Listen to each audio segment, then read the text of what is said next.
What is up, guys? Welcome to today's prediction video. For this one, we will be looking at the Carabao Cup round of 16 fixture taking place on the 1st of November between West Ham United and Arsenal.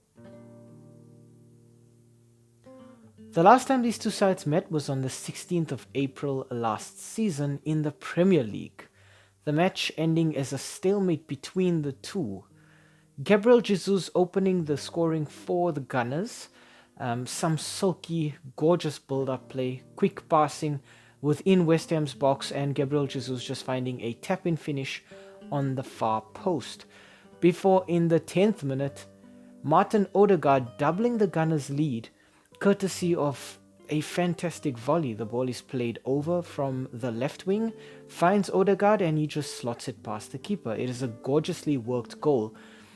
And everybody would have expected Arsenal to just close the game out when, in the 33rd minute, Ben Rama managed to get an equalizer. One of the West Ham players was fouled in the Arsenal box. I think it is Lucas Paqueta. The referee awards a penalty and Ben Rama makes no mistake from the spot. Now, Arsenal were given a penalty of their own, and Bukayo Saka stepped up and had the opportunity to make it 3-1 to the Gunners.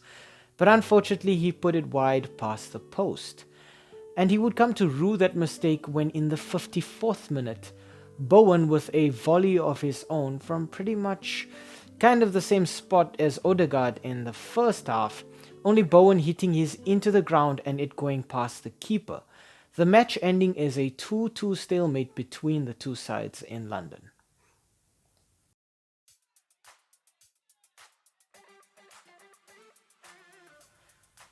We start off our team analysis with West Ham United. It is 1 win, 1 draw and 3 losses in their last 5. Their last match ending in a 1-0 loss against Everton. Now, it's a little dicey for West Ham right now. Their form is not looking too great.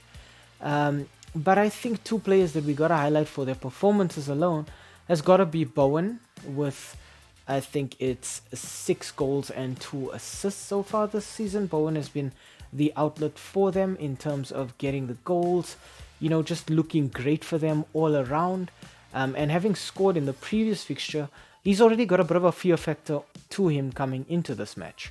Next up, we're going to talk James Ward-Prowse. Now, Ward-Prowse is the opposite. He's got 6 assists and 2 goals.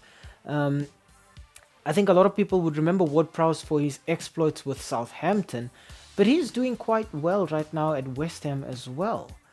And finally, a player that I want to talk about who maybe has not reached the heights expected of him is Lucas Paqueta.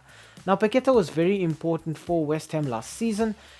He would have been expected to bring all of that back this season, but he just hasn't found it yet. Along with other players like Mikel Antonio as well, I'm expecting to see an improvement from Paqueta later on in the season. But he's going to have some big duties against Arsenal this coming fixture.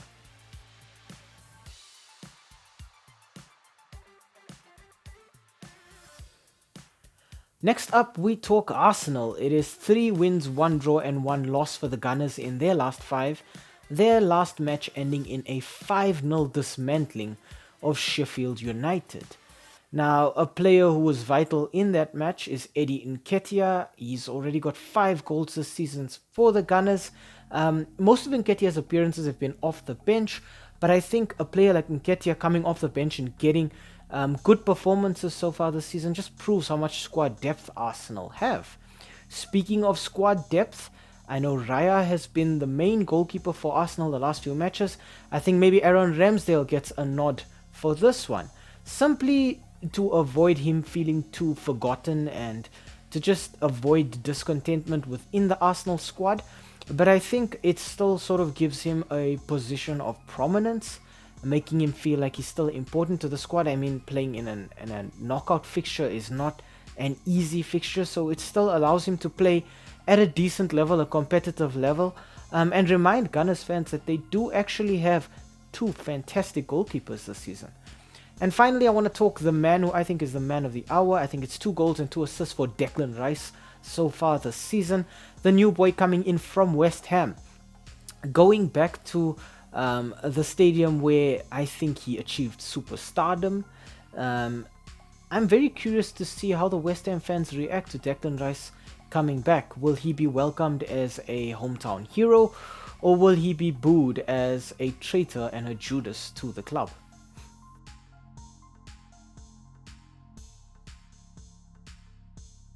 Okay, on to the S3M2 verdict. Now, head to head record for these two squads. Yeah, West Ham fans, please avert your eyes. It is 2 draws between the two sides and 3 wins for Arsenal in the last 5. West Ham not really coming out on top in this fixture much as of late. Pivotal points I want to focus on, obviously, the form of Eddie Nketiah and the form of Arsenal as a whole. Beating Sevilla last week in the Champions League, then winning 5-0 on the weekend. It's looking good so far for Arsenal. They're looking very, very strong, very dominant.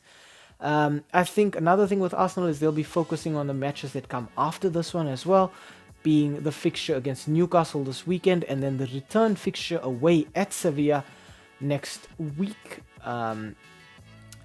There's a lot to be hopeful for at Arsenal.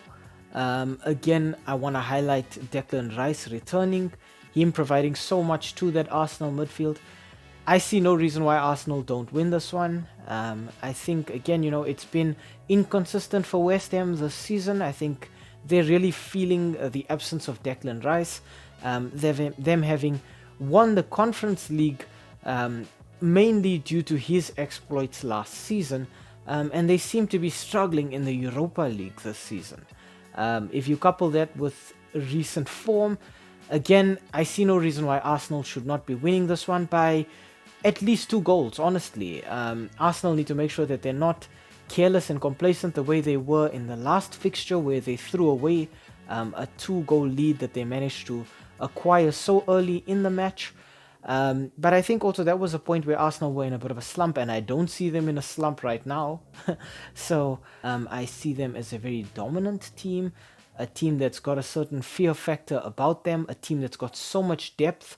As I said, they should win this one by 2 goals at least, and it should be with a certain degree of ease.